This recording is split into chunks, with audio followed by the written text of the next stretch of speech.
Guys, andito tayo ngayon sa may Dangwa.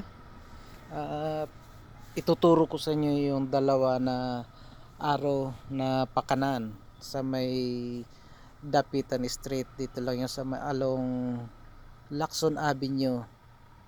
Dito yan. Hintayin natin. Pag nag-go, kakaliwa kasi tayo dyan. Pakaliwa tayo. Hintayin lang natin. Hintayin lang natin na mag-go. Then ito, go na. Pagkaliwa mo dito guys, huwag kang pupunta dun sa may kanan kung ikaw ay didiretso. Kasi marami nang nahuhuli dyan. Dapat dito ka lang sa gitna o kaya dito sa gilid sa may kaliwa. Kasi pag nandito ka sa kanan, makikita mo yan, double yung arrow right. Tulad yan, yan. Sa 2, 3, 4, 4 na motor na yan. Yan, magkakaroon yan ng violation through no contact apprehension. Yan, tapat ng Jollibee.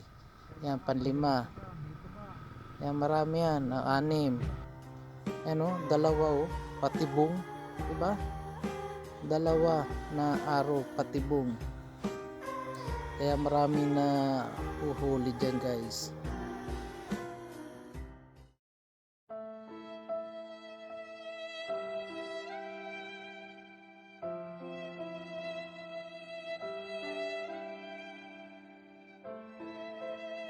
Okay, ride safe mga kagulong. Tandaan nyo na lang yung lugar na to para maiwasan nyo yung violation.